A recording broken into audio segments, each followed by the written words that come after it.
성경 말씀 갈라디아서 2장 15절부터 마지막 21절까지 보겠습니다. 갈라디아서 2장 15절부터 21절 말씀까지입니다. 읽어드리겠습니다. 우리는 본래 유대인이요 이방 죄인이 아니로되 사람이 어렵게 되는 것은 율법의 행위로 말미암음이 아니요 오직 예수 그리스도를 믿음으로 말미암는 줄 알므로 우리도 그리스도 예수를 믿나니 이는 우리가 율법의 행위로서가 아니고 그리스도를 믿음으로써 어렵다 함을 얻으려 함이라. 율법의 행위로서는 어렵다 함을 얻을 육체가 없느니라. 만일 우리가 그리스도 안에서 어렵게 되려 하다가 죄인으로 드러나면 그리스도께서 죄를 짓게 하는 자냐? 결코 그럴 수 없느니라. 만일 내가 헐었던 것을 다시 세우면 내가 나를 범법한 자로 만드는 것이라. 내가 율법으로 말미암아 율법에 대하여 죽었나니 이는 하나님에 대하여 살려 함이라. 내가 그리스도와 함께 십자가에 못 박혔나니 그런즉 이제는 내가 사는 것이 아니요 오직 내 안에 그리스도께서 사시는 것이라. 이제 내가 육체 가운데 사는 것은 나를 사랑하사 나를 위하여 자기 자신을 버리신 하나님의 아들을 믿는 믿음 안에서 사는 것이라. 내가 하나님의 은혜를 패하지 아니하노니 만일 어렵게 되는 것이 율법으로 말미암으면 그리스도께서 헛되이 죽으셨느니라. 아멘. 우리가 지난 시간에 이 갈라디아서 1장을 처음 보았잖아요. 그런데 그 1장에서 말하는 것은 바울이 확실하게 말하는 것은 무엇이냐면 갈라디아 성도들에게 다른 복음은 없다. 내가 전하는 그 복음 외에 다른 복음을 만약에 우리들 중에서 누가 전하든지 하늘로부터 온 천사라 할지라도 만약에 다른 복음을 전한다고 하면 저주를 받을지어다 하고 확실하게 다른 복음은 없다는 것을 얘기를 했습니다. 그리고 1장에서 바울이 말하기를 내가 전하는 복음은 내가 사람으로부터 말미암은 것도 아니고 사람에게서 내가 가서 배운 것도 아니라 이것은 오직 내가 부활하신 예수님을 만나고 난 다음에 그 예수님께서 나에게 직접 계시로 말씀하여 주신 것이다. 그렇게 말을 했습니다. 바울이 이렇게 다른 복음은 없다고 하면서 자기가 오직 예수 그리스도께로부터 받은 바 그 계시가 이 복음이다. 그렇게 확실하게 말을 하는 것은 갈라디아 지역에 있는 교회들이 바울이 전하는 복음을 듣고 그 사람들이 예수님을 믿게 되었습니다. 그런데 바울이 또 다른 지역으로 옮겨가잖아요. 전도 여행을 다니니까. 그런데 그동안에 율법주의자들이, 그러니까 그들은 대다수가 유대인들이죠. 율법주의자들이 들어와서는 그 갈라디아 지역에 있는 그 교회의 사람들에게 바울은 사도권이 없다. 어떻게 말하면은 바울은 말씀을 전할 그런 권한이 없다. 그리고 바울이 그것뿐만 아니라 바울이 전하는 복음은 틀렸다. 우리는 조상 때로부터 이 유대인들의 전통은 이 공동체 안에 들어오려고 하면은 적어도 할례를 받아야 된다. 그리고 모세로 말미암아 주어진 그 율법을 지켜야만 구원을 받을 수 있다. 이게 우리 전통이야. 그러니까 예수를 믿는다고 하더라도 할례를 받아야만 되고 이 율법을 지켜야 된다 하고 그 율법주의자들이 바울이 없는 사이에 그렇게 전했던 거예요. 그러니까 그거 유대인들에 대해서 잘 모르는 이방인들은 유대인들은 그래 다 할례를 받지 또 그들이 가지고 있는 그 율법을 지키지. 그렇게 가만히 생각해 보니까 바울이 전하는 것이 잘못되어졌고 자기들 생각에 이 율법주의자들이 전하는 말이 옳은 것 같아 말이에요. 그게 유대인들의 전통이니까 그게 옳은 것 같으니까 그 바울의 복음을 듣고 예수님을 믿었던 사람들이 이 유대인들이 이 율법주의자들이 하는 말이 맞는 것 같다 하면서 이 바울이 전하는 복음을 버리고 그 율법주의자들처럼 할례를 그들이 말한 대로 할례를 받거나 그 율법을 지키고자 한 것입니다. 이 소식을 들은 바울은 마음이 너무너무 안타까운 거예요. 유대인들의 전통은 그게 맞다 이거야. 그래, 유대인들의 전통은 할례를 받고 그 율법을 따르고자 하는 것이 맞다 이거야. 그런데 하나님이 그렇게 할례를 받으라 하고 그 율법을 지키라 한 것도 맞다 이거야. 그러나 그 모든 것이 이 복음을 위해서 다 그렇게 한 것이다 이 말이에요. 그러니까 바울이 너무너무 안타까운 거예요. 그리고 이 율법주의자들이 바울의 사도권에 대해서 사람들이 이방인들로 하여금 의심을 하도록 만들게 되어진 것을 1장에서 바울이 변명을 하는 거예요. 자신이 예루살렘에 있는 그 사도들에게 나아가서 내가 저들도 만났고 저들에게 내 자신이 전하는 복음을 내가 저들에게도 사사로이 말을 했다. 그리고 내가 1차 전도 여행을 다니면서 일어났던 그 모든 일들을 그리고 그 사도들에게 다 얘기를 했다는 거예요. 그런데 그 얘기를 했을 때에 사도들이 바울을 보고 바울에게 당신이 전하는 것 중에 이런 것은 빼고 이런 것은 더해라 이렇게 말한 사람이 아무도 없었다. 오히려 베드로가 하나님이 역사하사 베드로를 이 할례 받은 자들의 사도가 되게 하신 것처럼 바울에게도 무할례자들 즉 이방인들 유대인이 아닌 사람들에게 이 복음을 전하는 사도가 되게 하는 것을 오히려 다른 사도들이 다 그렇게 인정을 했다는 것입니다. 그리고 단지 저들에게 말하는 것이 우리가 바울에게 다른 거 말할 것이 없이 이 복음을 열심히 전하고 단지 그 없는 사람들에게 사랑을 베풀라. 그리고 이제 사도행전 15장에 보면은 거기에서는 이제 목매어 죽인 것을 먹지 말라. 즉 피채 묻지 말라 하는 것을 이제 얘기를 하는 거예요. 그러니까 이 갈라디아서에서 바울이 그 사도들이 했는 말은 단지 사랑을 행하라 하는 말만 했다는 것이지 바울이 전하는 복음에 대해서 사도들이 아무 얘기도 하지 않았다는 것을 얘기합니다. 그러면서 오히려 그 예수님의 수제자라고 하는 베드로가 안디옥 교회, 이건 이방인들의 교회예요. 안디옥 교회에 와서 그 성도들과 이방인들과 함께 식사를 나누다가 이제 예루살렘 교회 수장이라고 하는 야고보가 이제 사람들을 보냈단 말이에요. 안디옥 교회로. 그러니까 베드로가 그 소식을 이제 밥을 먹다가 이방인들하고 같이 식사를 하다가 그 유대인들이 예루살렘 교회에서 야고보가 보낸 그 유대인들이 온다는 소식을 듣고서는 유대인들은 원래 전통이 이방인들을 사람같이 취급을 안 했는 거예요. 그리고 그들과 함께 식사를 나누지도 않았습니다. 함께 그 식사를 한 상에서 둘러 앉아서 먹지도 않았습니다. 그렇기 때문에 베드로는 갑자기 이제 무의식적으로 그 이방인들과 함께 식사를 나누다가 그 자리를 떠나버린 거예요. 그리고 베드로가 떠나니까 이제 다른 유대인도 떠나고 바울과 함께 했던 바나바도 그 자리에 있다가 그 이방인들과 함께 식사하던 자리에서 떠났다. 그 바울이 이것을 보고서 당신이 잘못됐다. 어떻게 이 율법을 따라서 행하느냐는 거예요.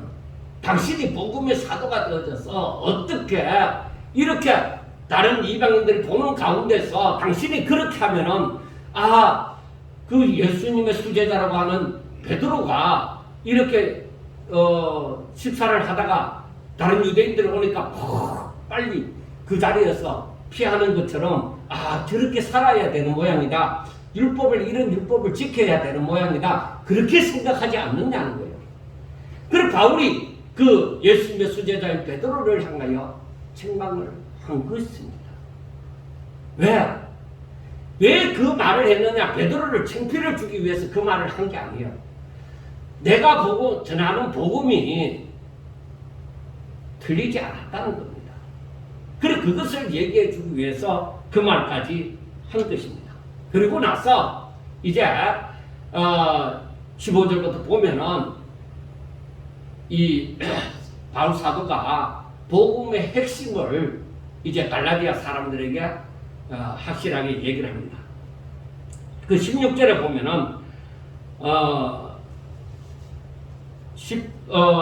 16절부터 보면은 사람이 어렵게 되는 것은 율법의 행위로 말미암음이 아니요 오직 예수 그리스도를 믿음으로 말미암는 줄 알므로 우리도 그리스도 예수를 믿나니 이는 우리가 율법의 행위로서가 아니라 그리스도를 믿음으로써 의롭다 함을 얻으려 함이라. 율법의 행위로서는 의롭다 함을 얻을 육체가 없느니라 하고 말씀을 했습니다. 그러니까 이 말은 한 문장으로 말을 하면은 의롭게 되는 것은 율법의 행위로서가 아니라 예수 그리스도를 믿음으로 의롭게 되어진다 이 말이요. 그러면 사람이 왜 의롭게 되어져야 되는 거예요? 죄가 없어야 천국에 들어가는 거예요. 죄를 가지고서는 거룩과 함께 할 수가 없는 거예요. 그러니까 우리가 주와 동행한다고 할 때에 내가 오직 믿음으로 그리스도 안에서 제사함을 받고 의인으로 칭함을 받는 그 자리에서 주와 거룩과 더욱더 교제를 함께 할 수 있는 그 교제를 할 수가 있게 되는 것이죠. 그러니까 한마디로 말하면 율법주의자들이 갈라디아 지역에 있는 교회에 와서 할례를 받고 모세의 율법을 지켜야만 의롭게 되어서 구원을 받는다 하는 그 말이 틀렸다는 것을 확실하게 지금 16절에서 얘기를 하는 것입니다. 아무리 할례를 받고 아무리 율법을 지킨다 하더라도 그것으로서는 사람이 어렵게 되지는 못한다는 거예요. 그래서 바울이 16절에서 확실하게 얘기를 하잖아요. 율법의 행위로서 사람이 어떤 행위로서 아무리 착한 일을 많이 한다고 해도 의롭다, 너가 완전하다 그렇게 부를 수 있는 육체를 가진 존재는 없다는 말이에요. 그리고 어렵다 하는 것은 죄가 없다는 얘기예요. 그렇게 부를 만한 그런 육체를 가진 존재는 없다는 것입니다. 그런데 우리가 여기에서 오해가 없어야 되는 것이 있습니다. 왜냐하면 사람들은 지금은 율법이 필요 없다고 얘기를 하는 거예요. 근데 잘 아셔야 됩니다. 이게 그 확실하게 이 사람들에게 정리가 안 되니까 전하는 자들이 정리가 안 되니까 듣는 자들은 더욱더 정리가 안 되는 그런 경우가 많은데 우리는 여기서 율법이 잘못되어졌다 이 말이 아닙니다. 율법이 잘못되어졌기 때문에 사람들이 율법을 지켜도 어렵다함을 받지 못한다 이 말이 아니에요. 율법이 잘못된 것이 아니라 온전한 율법이다. 율법은 온전하나 사람이 이 율법 전체를 다 지킬 수 있는 그런 완전한 자는 없다 이 말입니다. 이건 단순하게 하나님의 법이에요. 법이 잘못된 거 아니에요. 사람이 아무리 착하게 산다고 하더라도 어느 하나라도 이 육체를 가진 사람은 걸린다는 거예요. 그러니까 하나를 범하면 율법 전체를 범한 것 같아서 죄인이다 하는 소리를 듣게 되어진다는 것입니다. 자, 하나님께서 우리가 알아야 되는 것이 그러면 하나님이 사람이 아담과 하와의 후손은 죄인이잖아요. 그런데 그 죄인인 사람이 율법을 다 지켜 행할 수 없다는 것을 알면서도 왜 사람에게 율법을 주셨느냐 하는 것입니다. 그렇잖아요.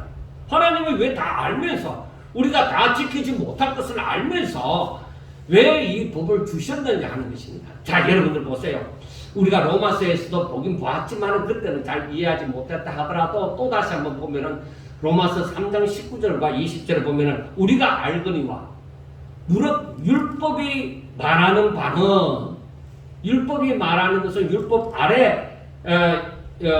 아래에 있는 자들에게 말하는 것이니 이는 모든 입을 막고 온 세상으로 하나님의 심판 아래에 있게 하려 하십니다.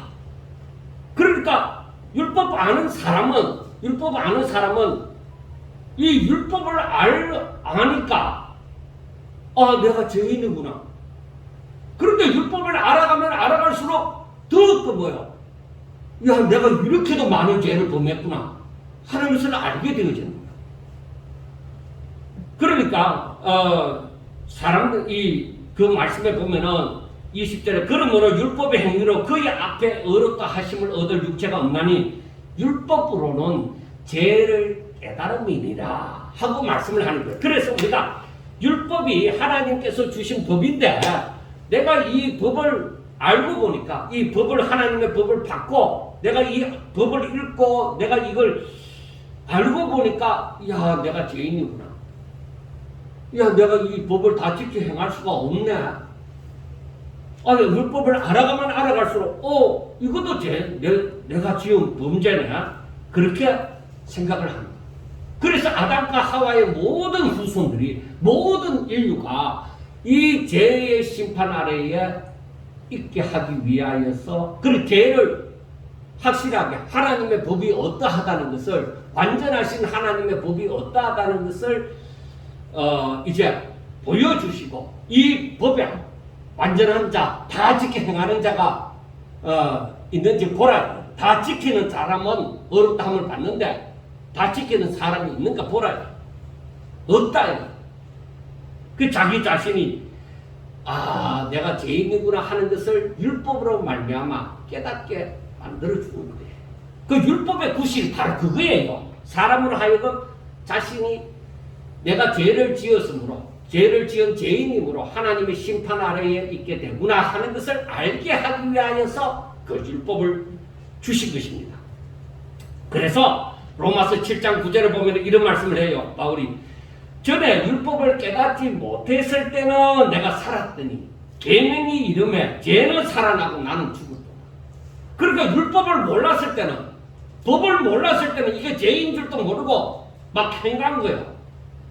그러니까 내가 죄를 모르는 거예요. 그런데 이 법을 알고 보니까 내가 이렇게 하면 죄인데 그렇게 알게 되잖아요. 그러니까 이제 그 말씀을 하는데 그리고 그 밑에 7장 로마서 7장 13절을 보면은 그런즉 선한 것이 내게 사망이 되었느냐 그럴 수 없느니라. 오직 죄가 죄로 드러나기 위하여 선한 그것으로 말미암아 나를 죽게 만들었으니 이는 계명으로 말미암아 죄로 더 심히 죄되게 하리 함이라 하고 말씀을 하는 거예요. 그러니까 이 말씀이 뭐냐면 내가 이 법을 알아가면 알아갈수록 뭐야? 내가 죄인. 그래서 내가 예수 그리스도로 말미암아 구원받았다는 것이 이 복음이 너무 감사해서 항상 하나님 앞에 감사할 수밖에 없는 것이죠. 하나님을 의지할 수밖에 없는 것이죠. 그래서 율법은 선한 것인데 분명히 하나님의 법은 선한 법이죠. 선한 것인데 그 율법을 내가 알았을 때는 내가 내 죄를 발견하게 되어지는 거예요. 이 법을 가지고 내가 갖다 대니까. 율법을 모를 때는 죄도 알지 못했지만 율법을 알면 알수록 더욱더 자신의 죄를 발견하게 된다는 것입니다. 자, 그런데 바울도 마찬가지지만 구약시대 성도들도 다 마찬가지예요. 제사장들도 마찬가지고 이 율법을 알아가면 알아갈수록 자신의 죄가 더욱더 밝히 드러난단 말이에요. 그러면 내가 하나님 앞에 완전한 자가 되지 못하잖아요. 구원받을 만한 존재가 되지 못하잖아요. 이 법을 다 지켜야 어렵담을 받고 구원함을 받는데 그래서 이 사람들이 어떻게 생각해요? 그러면 내가 어떻게 해야 구원받지? 내가 어떻게 해야 영생을 얻지? 해답을 찾을 길이 없는 거예요. 바울이 아무리 율법을 잘 알고 그리고 율법의 특심이었던 사람이라 할지라도 바울 자신도 이 예수님을 만나기 전에는 내가 어떻게 해야 영생을 얻지? 이 고민이 율법을 제대로 깨달은 사람들은 이 고민이 다 생기게끔 되어지는 거예요. 내가 죄 있는 사람은 천국에 들어가지 못하는데 내가 죄가 있는데 내가 어떻게 천국 들어가느냐, 내가 어떻게 영생을 얻느냐, 그렇게 고민하게 되어지는 거예요. 자, 그래서 예수님 당시에 예수님께 찾아 나온 사람들이 있습니다. 어떤 청년은 찾아와서 선한 선생님이여, 내가 어떻게 해야 영생을 얻으리까? 그래? 네가 율법을 아느냐? 예, 내가 어릴 때부터 율법을 지켰습니다. 그래? 그러니까 이 자기의 재산을 다 팔고 그러면은 네가 나를 따르라 했을 때야 고민이 되는 거야. 저는 율법을 지킨다고 지켜왔지만은 영생이라는 것을 체험하지 못합니다. 왜? 자신에게는 계속 다른 죄가 또 남아있습니다. 그래서 마태복음 19장 16절이나 마가복음 10장 17절이나 누가복음 10장 25절, 누가복음 18장 18절에 같은 사건 내지는 다른 사건을 두고서 예수님에게 어떤 사람이 나와서 얘기를 합니다.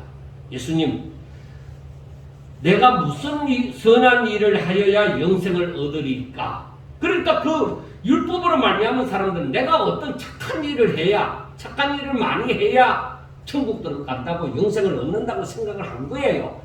그러니까 예수님께 나와서 선생님, 내가 어떤 선한 일을 해야만 영생을 얻을 수 있습니까? 하고 얘기를 하는 것입니다. 왜 그러냐? 그 사람들이 율법을 지킨다고 지켰는데 그 영생을 얻지를 못합니다. 그러니까 고민이 되죠. 그러니까 그 예수님 앞에 나와서 질문을 한 것이죠. 그래서 이 로마서 3장 20절을 보면은 율법의 행위로 너희들이 행한다고 하는 그 선한 행위로서는 의롭다 함을 육체가 없다. 한 사람이라도 완전하다고 율법을 다 지킴으로 완전하다고 말할 수 있는 사람은 없다는 거예요. 그것이 바로 율법을 가진 존재의 육체를 가진 존재의 한계입니다. 그래서 이 바울도 느끼는 바 로마서 7장 19절을 보면은 내가 원하는 바 선은 행하지 아니하고 도리어 원하지 아니하는 바 악을 행하는 도다 하고 말씀을 합니다. 그러니까 내가 선을 행하고자 자꾸 노력을 하고 착한 일을 하고자 하는데 때로는 갑자기 내 마음이 뒤틀어져서 또 내 욕심을 따라서 나쁜 짓을 한다 이거예요.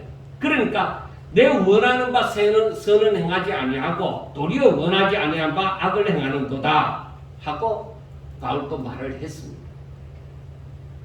자, 여러분, 율법주의자들이 하나님께서 할례를 행하고 율법을 지키라고 하신 이유를 저들이 똑바로 알지를 못했습니다. 자신들과 그 조상들도 이 율법을 다 지키지 못함으로 율법으로서는 의롭다함을 받지 못했습니다. 그런데 이방인들에게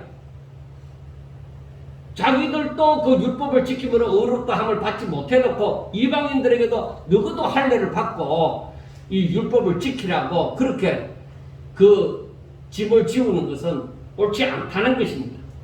그런데 유대인들은, 그 율법주의자들은 또 그렇게 우리가 그렇게 살아왔으니까 너희들도 그렇게 살라고 얘기합니다.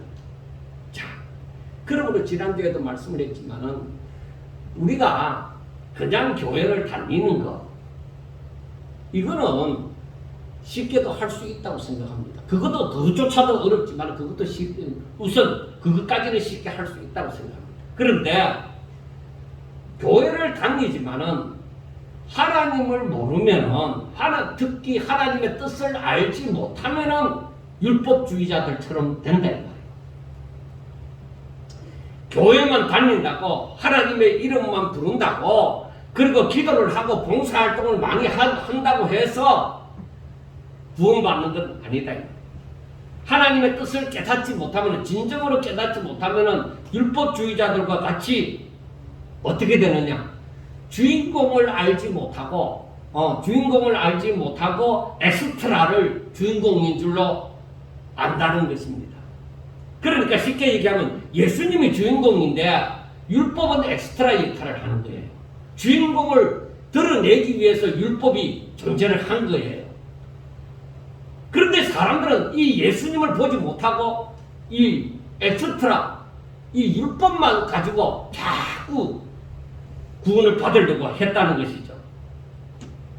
자, 그러므로 예수님께서 말씀을 했잖아요.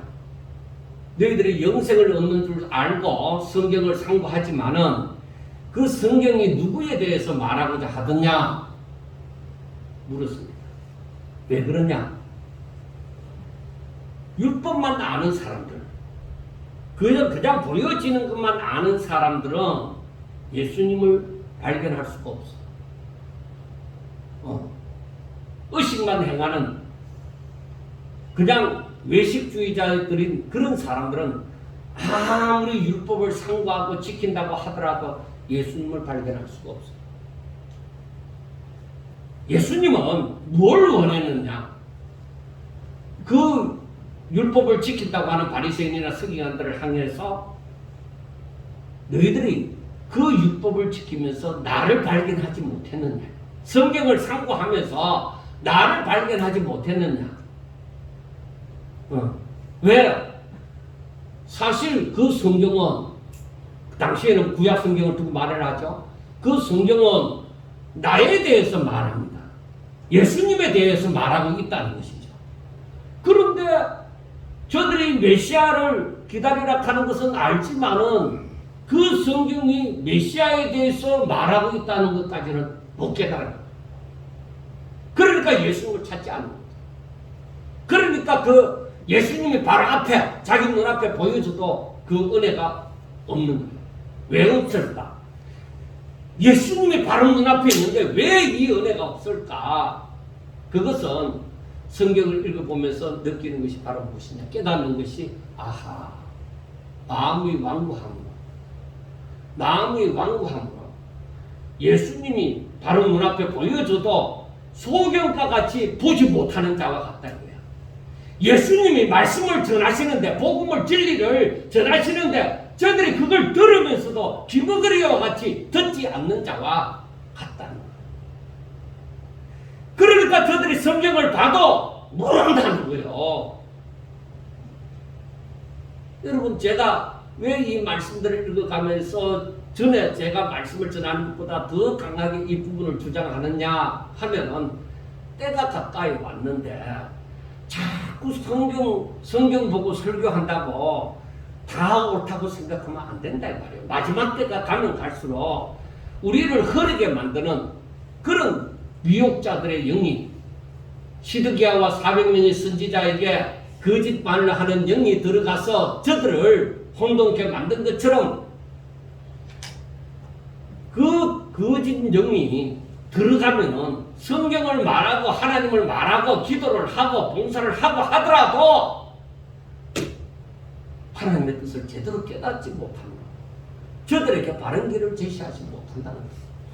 율법주의자들이 아무리 할례를 받고 율법을 지킨다고 지키지만은 그것으로 율법을 지킴으로 구원을 받고자 하니 하나님이 말씀하는 길은 그게 원래 율법을 다 지키면은 어렵다함을 받고 구원을 받는 거야. 그런데 아담과 하와의 후손들이 죄인이 되어져서 그 심성이 부패한 자가 되어져서 아무리 이 율법을 지키려고 할지라도 어떤 육체도 이 율법을 다 지킬 수는 없다는 거예요.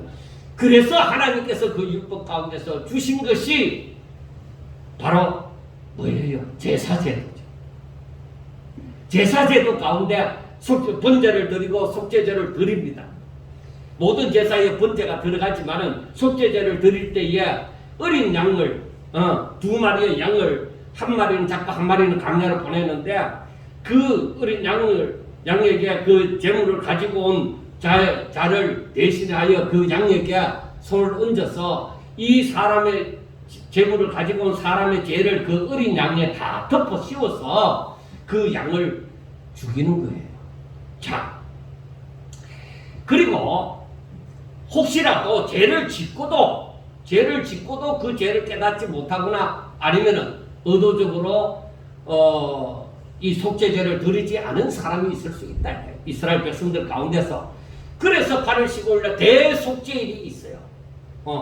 대속죄일이 있어서 그 대속죄일 때는 이 제사장을 위시하여 대제사장을 위시하여 모든 사람의 죄를 속하여 주고자 제사를 드리는 그런 날이 있었던 거예요.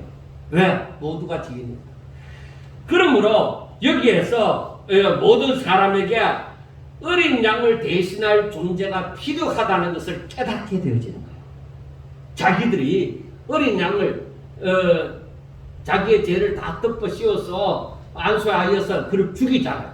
어린 양을 죽이잖아요. 그걸 보면서 내 죄를 담당할 어린 양이 있어야 되구나. 그가 메시아다 하는 것을 깨달아야 되는 거예요. 이걸 보면서 하나님 주신 제도를 보면서. 그래서 요한복음 1장 29절에 보면은 세례 요한이 예수님을 보고 뭐라고 얘기해요?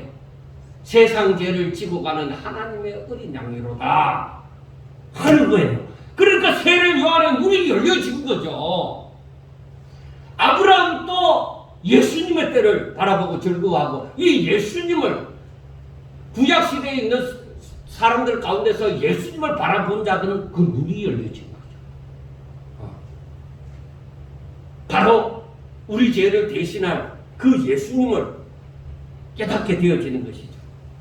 자, 이렇게 세례 요한처럼 구약시대의 어린 양을 통하여 예수님을 바라보는 그 깨달음이 있어야 그래야 믿고 이 속죄제를 드려야 제대로 제사를 드리는 거예요. 그 제사가 믿음으로 드리는 제사. 그 아벨의 제사도 마찬가지예요. 그 가인의 제사는 그렇지 않다. 그러니까 믿음으로 드리는 제사만 하나님께서 연락하신다는 거예요. 그동안에 사람들이 이스라엘 백성들이 죄를 지으면서도 얼마나 많은 죄를 범했어요. 그리고 얼마나 많은 제사를 드렸어요. 그런데 하나님께서 받으시는 제사는 뭐예요? 가인의 제사가 아니에요. 제사 드린다고 다 받는 게 아니에요. 예배 드린다고 다 예배를 받는 게 아니란 말이에요. 그래서 이 성경을 보면서 깨달으면서 알아가는 것이 신령과 진정으로 드리는 제사가 무엇인가? 믿음으로 드리는. 내가 오늘 또 교회에 나올 때 내가 믿음을 가지고 나와서 예배를 드림이 그게 바로 하나님이 연락하시는 제사다. 그래서 자꾸만 언급을 하지만 로마서 12장 1절에 있는 말씀처럼 사도 바울이 얘기를 하죠. 너희 몸을 하나님이 기뻐하시는 거룩한 산제사로 드리라. 이것이 하나님께서 받으실 합당한 예배라는. 그게 바로 내 자신을 온전히 하나님 앞에 내어놓고 하나님께 속하여서 내가 하나님을 찬양하는, 하나님의 이름으로 하나님을 찬양하는 그 예배가 진정한 예배가 되어진다.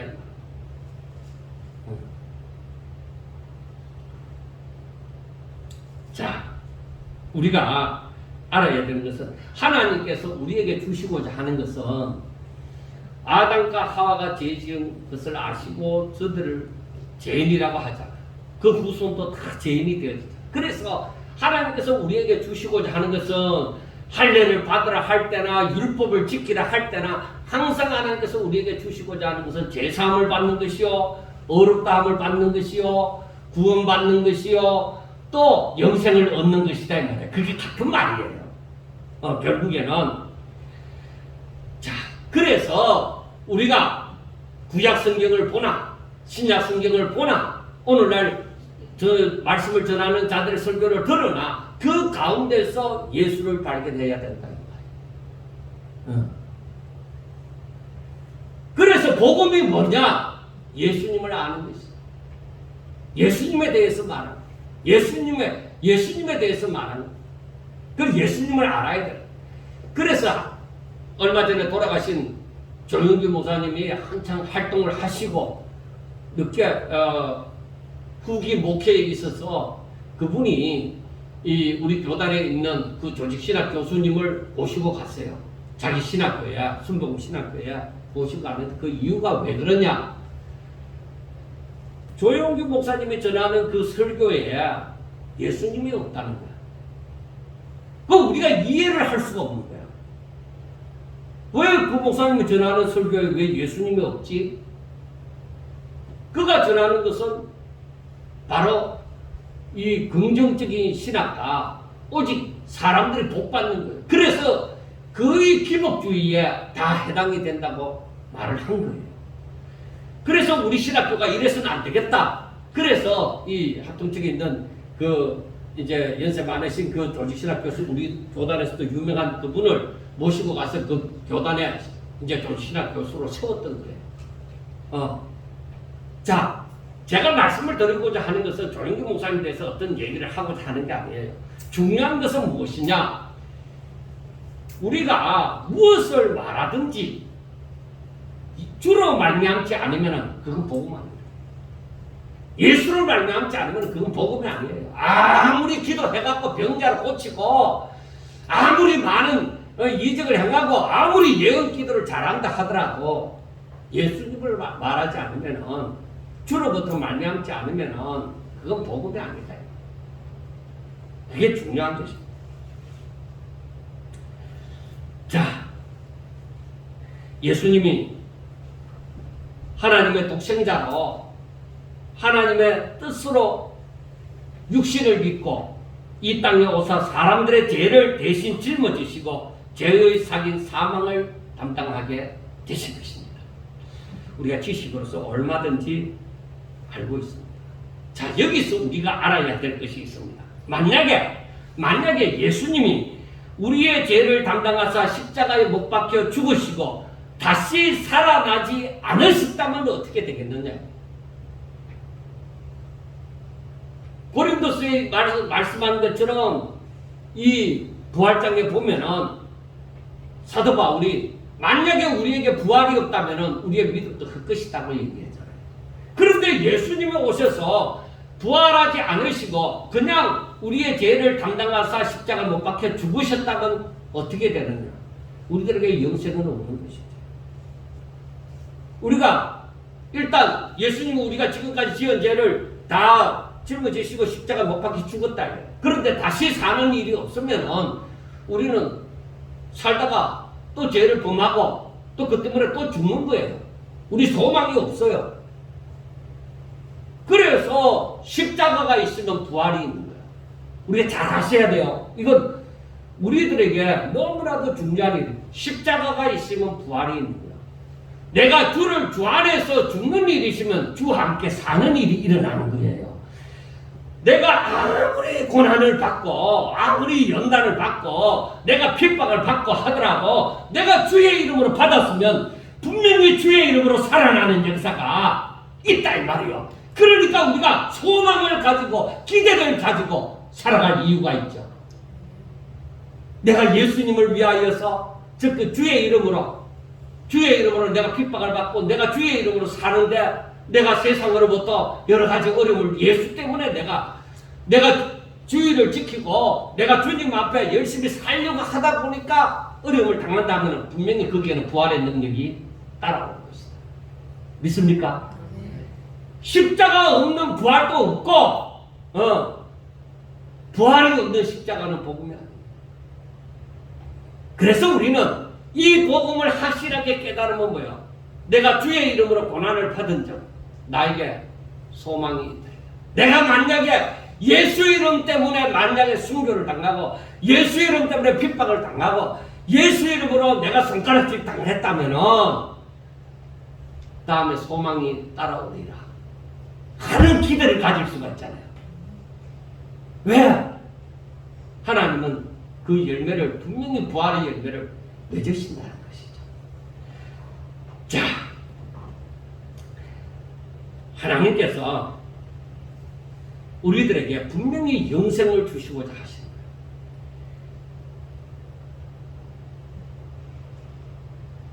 만약에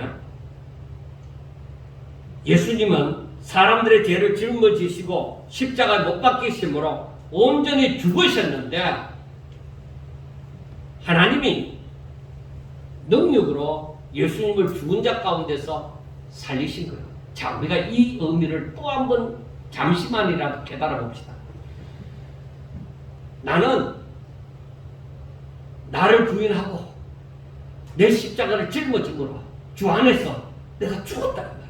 나 이제 완전히 죽었어. 그런데 나는 완전히 죽었어. 내가 이제는 어떻게 할 수가 없어요. 죽은 자는 말이 없잖아. 죽은 자는 발로 집어 차도 가만히 있잖아. 자, 그런데 하나님의 능력으로 하나님이 그 죽은 예수를 살리셨다 이 말이야. 그러니까 우리가 내가 정말 예수 안에서 주를 믿음으로 정말 예수 안에서 내가 주와 함께 십자가 못 박혀 죽었다고 믿는 사람이라면 내가 지금 사는 것은 부활의 능력으로 하나님의 능력으로 사는 것이 맞다 이 말이에요. 그렇잖아요. 내가 정말 예수님을 믿는 사람일 것 같으면 예수님이 내 죄를 다 짊어지시고 죽으셨다 이 말이에요. 그걸 믿잖아요. 그런데 내가 믿는다고 하는 것은 그 예수님 안에 내가 들어가는 거예요. 예수님과 연합이 되는 거예요. 예수님을 믿는다는 것은 내가 주와 하나가 되어지는 거예요. 그게 믿는다는 거예요. 그래서 내가 주와 함께 완전히 죽었어요. 죽었으면 이제는 나에게 어떤 힘도 없어요. 이제는 뭐가 있어요? 그 주가 살아날 때에 나도 살아나는 거예요. 주와 함께. 그러니까 내가 예수 안에 죽고 예수와 함께 하나님의 능력으로 내가 산다 이 말이에요. 믿음으로. 그러니까 믿음이 없이는 이게 안 일어나는 거예요. 그래서 우리의 삶을 잘 생각해야 돼요. 여러분 교회만 다니는 사람 되지 마시고 하나님 내가 정말 못났지만 우리 주님 내 죄를 짊어지시고 십자가에 못 박혀 죽으셨는데 내가 이제는 오직 하나님의 능력으로 살게 해주세요. 내가 한다고 해도 오로지 십자가에 못 박힐 것밖에 없으니 나는 죽고 하나님의 말씀이 내 안에 살고 하나님이 나에게 임재하사 나를 감동시키시고 나를 인도하사 내가 온전히 하나님의 뜻대로 살게 해주세요. 내가 믿음이 있다고 하면 그 기도가 나와야 돼요. 그렇게 해서 하나님의 능력으로 살고자 하셔야 된다는 말입니다.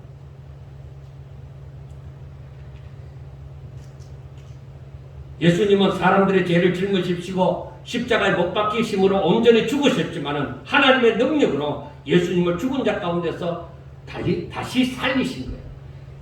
이걸 위해서 예수님을 이 땅에 보내시고 그래서 그 안에 있는 자들 그래서 그를 믿는 모든 자들은 영생을 멸망하지 않고 영생을 얻게 하십니다. 그래서 예수 안에 죽은 자들은 절대 멸망하지 않는다 이 말이에요. 절대적으로 승리자이신 예수 안에서 승리한다 이 말입니다. 이 믿음을 가졌느냐 말이에요. 이걸 누가 믿느냐는 거예요.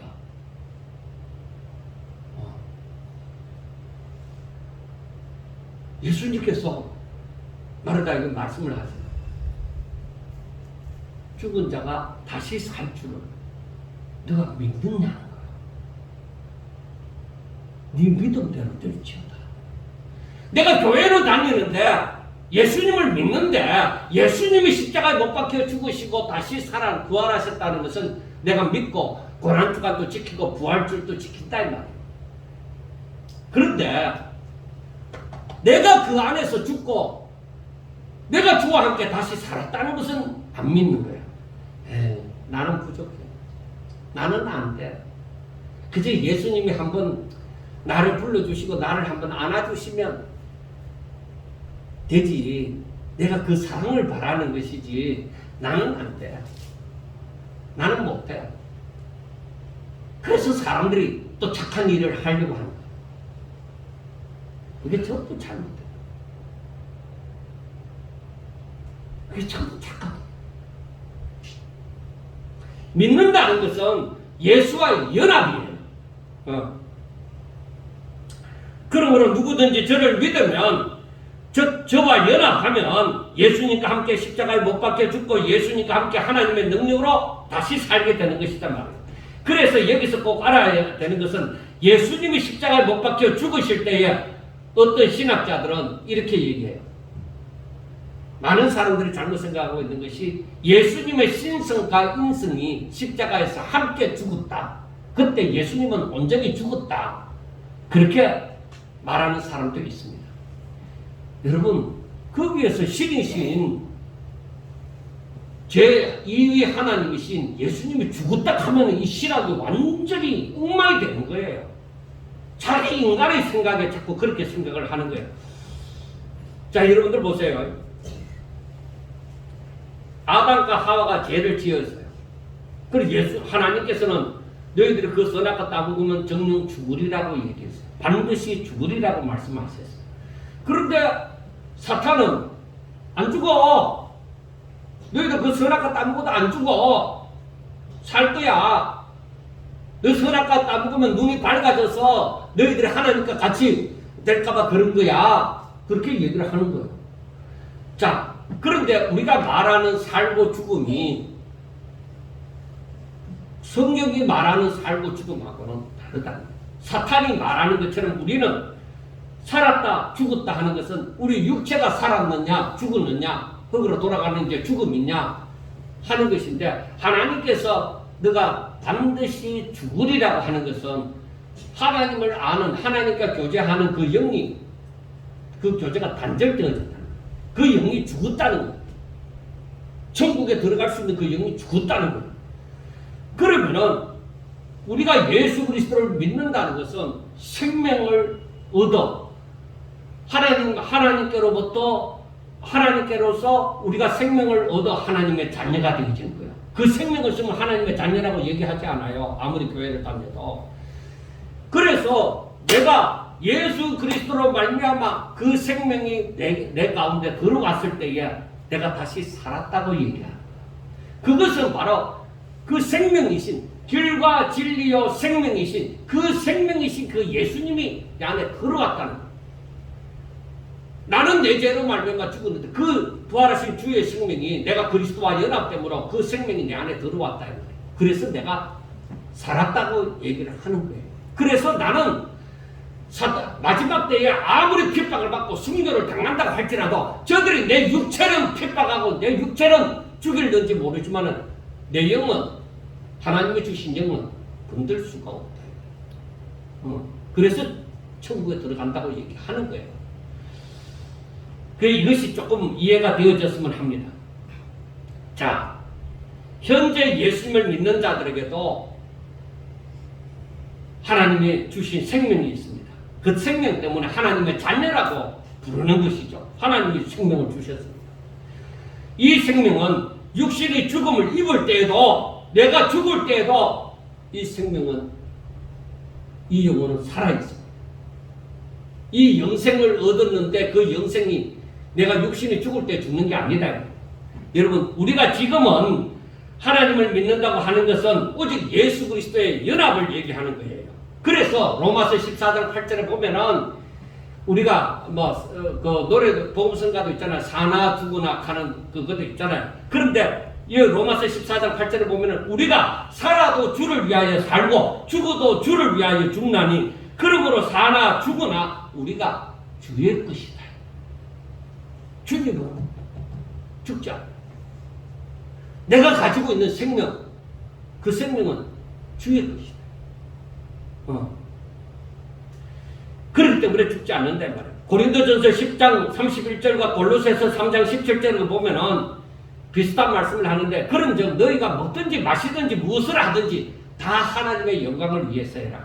또 무엇을 하든지 말에나 일에나 다 주 예수의 이름을 하고 그를 힘입어 하나님 아버지께 감사하라. 그렇게 얘기를 합니다. 그러니까 사는 것은 지금 우리가 육체를 입고 살아가니까 이 육체가 원하는 그 본능도 있다 이 말이에요. 있지만은 너 영혼이, 너 생명이, 너가 갖고 있는 생명이 하나님께로부터 받은 그 생명이 있으니 이제는 그 육체는 주님께서 십자가 못 박혀 죽을 때에 이미 내가 죽었다. 그래서 어떻게 하라? 죄에 대해서는 죽은 자로 여기라. 오로지 내가 살아있는 것은 하나님의 생명을 받았으니 하나님께 대하여 산 자로만 그렇게 역할을 하라는 거예요. 내가 육체를 갖고 있다고 하더라도. 그래서 여러분들이요, 저와 여러분이 진심으로 예수님을 믿는다고 하면은 우리의 행위로서, 즉 자신이 선한 일을 함으로써 구원을 받는다고 생각하면 안 된다는 것입니다. 바울이 분노하고 열심을 내는 모든 이유가 오직 하나님의 계획 가운데 있는 예수님을 믿음으로 구원을 받게 하고자 하는 그 뜻을 알지 못하고 자꾸만 자신들이 무엇을 행함으로 내가 예수를 믿으니까 착한 일을 해야 내가 천국 가지. 그게 아니에요. 우리가 분명히 알아야 되는 것이 예수 믿는 사람이 다른 사람들이 볼 때 착하게 살고 이렇게 변화함을 받아서 살아가는 그것은 내가 구원받기 위해서 그 착한 일을 하고 사람이 변화되는 것이 아니라 우리는 뭐라고 얘기하느냐? 하나님께로부터 생명을 받았으니 이제 하나님의 자녀된 모습을 취하여 가는 거예요. 예수 그리스도의 모습을 닮아가는 거예요. 이것을 뭐라고 하느냐? 성화되어져 간다. 내가 하나님의 생명을 받고 나니 이제 점점 이제 하나님의 자녀답게 변화되어져 가는 거예요. 그러나 이미 우리는 뭐예요? 구원받았으니 나타나는 현상이다 이 말이에요. 그게 그래서 제가 시간이 조금 됐지만은 확실하게 얘기를 하고자 깨트를 맺고자 하는 것은 로마서에 보면은 믿음으로 구원을 받는다 그렇게 얘기하고 여러분들이 잘 알고 있는 대로 야고보서에 보면은 행함이 없는 믿음은 죽은 믿음이다 그렇게 얘기를 하잖아요. 그러면 행함으로 구원을 받느냐? 아니다 이 말이에요. 그러니까 우리가 이것을 잘 알아야 되는 것이 바울이 말하는 바는 예수 그리스도의 공로가 아니라면은 어떤 육체도 다 율법을 다 행할 수 없으므로 구원 얻을 사람이 없다는 거예요. 율법을 행함으로서는 구원받을 사람이 없다. 그러므로 누구든지 우리 죄를 짊어지시고 십자가에 못 박혀 죽으시고 하나님의 능력으로 다시 살아나신 예수 그리스도를 믿음으로만 그를 의지했으면 이제 우리가 구원을 받게 되어진다는 거예요. 그래서 우리가 보통 사람들이 기도할 때 예수 공로 의지하여 기도드립니다 이렇게 말하는 것도 왜 그러냐면 그의 공로로서 내가 하나님의 사람이 되어졌다 말이에요. 예수님이 나를 위하여 십자가 못 박혀 죽으시고 살아나지 않았더라면 내가 어떻게 예수를 믿느냐는 거예요. 야고보가 말하는 것은 믿음이 있노라 하면서 전혀 믿음이 없는 삶을 사는 것은 그 믿음이 믿는다고 말은 하지만은 사실은 죽은 믿음이에요. 그 사람은 그 안에는 실질적인 생명이 없다 이 말이에요. 쭉쭉이다 이 말이에요. 믿음에 가죽만 덮었었지 양의 탈을 덮었은 이리와 같은 거예요. 행함이 없던 믿음이라는 것은 진짜 믿음이 있으면은 하나님의 말씀을 통하여 자꾸 깨달아지고 성령의 인감을 받고 이게 자꾸 변화가 되어져 가는 거예요. 자, 그렇다면은 구원받을 만한 그 믿음의 삶이 바로 무엇이냐? 제가 계속적으로 말씀을 드렸던 것은 그리스도와의 연합입니다. 자, 우리가 이 말씀을 요한복음 15장에서 이제 보고 깨달아야 되는 거예요.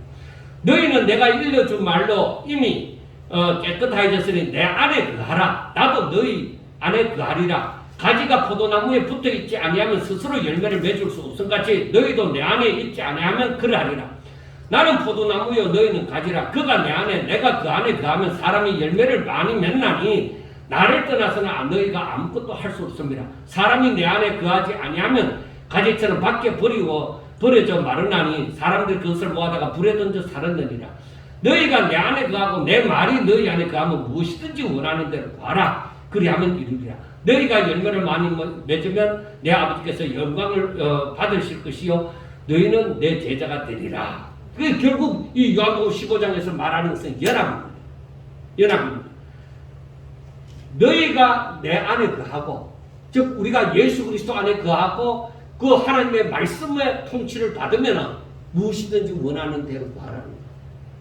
그 하나님의 뜻대로 그 구하면은 분명히 이룬다고 말씀을 하시는 거예요. 그러니까 우리가 내 능력으로 살려고 하지 마라. 내가 노력해서 내가 착한 일을 함으로써 무엇을 이루려고 자꾸 하지 마라. 무엇을 하든지 내 능력으로가 아니라 그리스도의 이름으로, 무엇이든지 그리스도의 이름으로 하라는 거예요. 주의 말씀을 따라서 살고자 하라는 거예요. 그러면은 내 능력으로 하고자 하는 것이 아니라 하나님의 능력으로 하고자 하면 되어진다는 것입니다.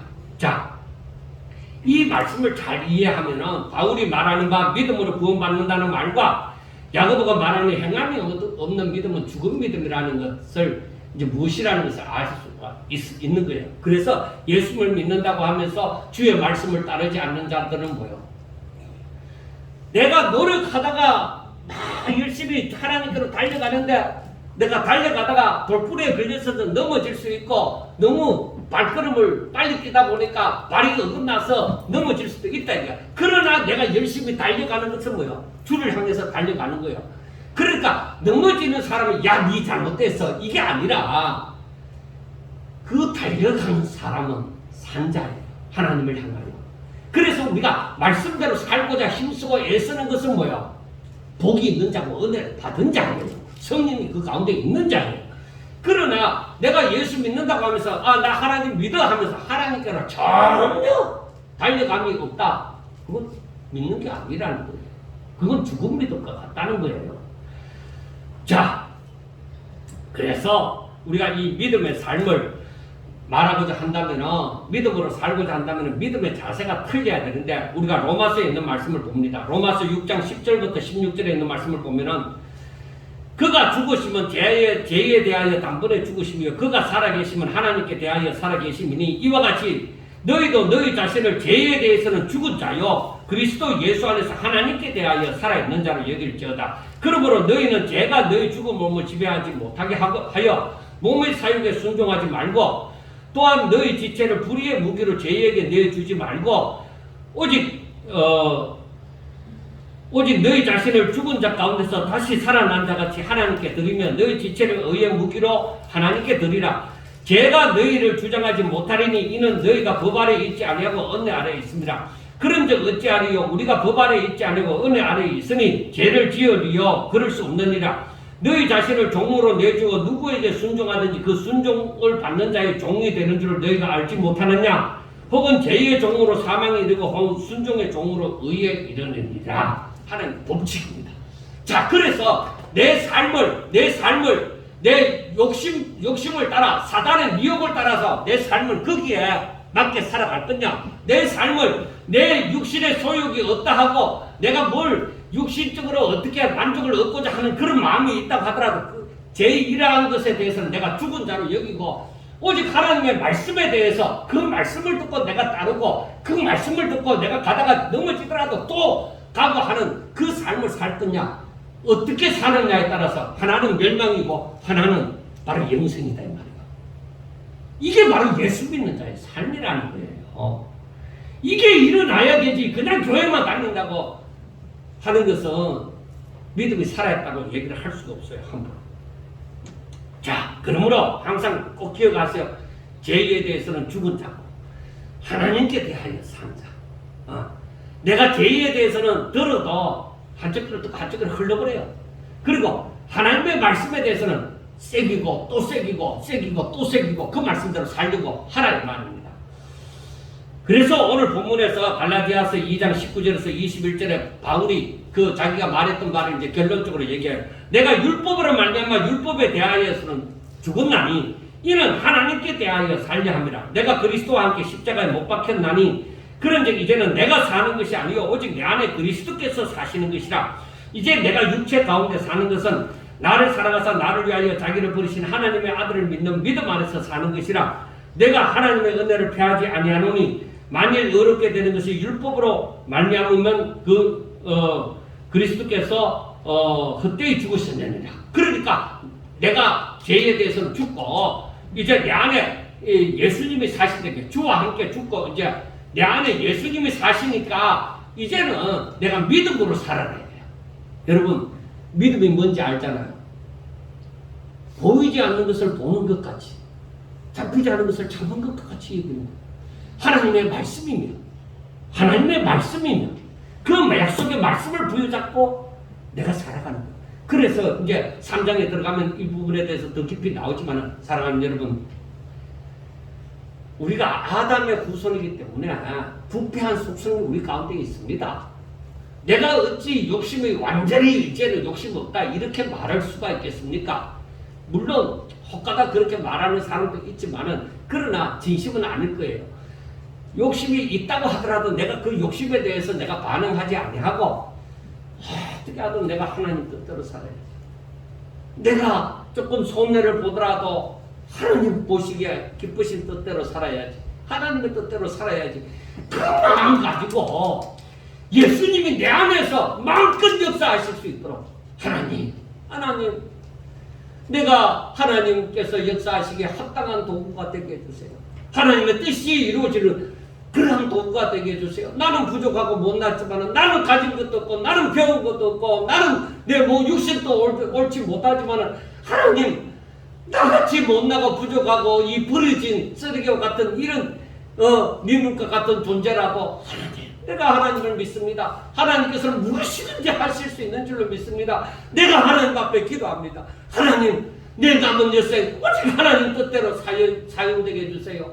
내 원대로 아니라 하나님 내 가운데 생각이 달라지게 해주시고 내가 어떤 사람을 만나든지 간에 어떻게 하든 하나님의 인도함을 받아서 하나님께 영광 돌리는 이 삶이 되도록 해주세요. 그래서 하나님 앞에 기도할 때 그 가운데 하나님의 역사가 일어날 줄로 믿습니다. 기도드리겠습니다. 하나님, 저희들이 복음을 듣고 예수님을 믿노라 하면서 제대로 그것을 깊이 생각하지 않으므로 제대로 알지 못했던 시간도 많이 있습니다. 하나님, 이제부터라도 더욱더 남은 생애가 하나님 앞에 온전히 드려지고 정말 주를 닮은 주의 제사의 모습이 우리의 삶에서 나타나게 하여 주시옵소서.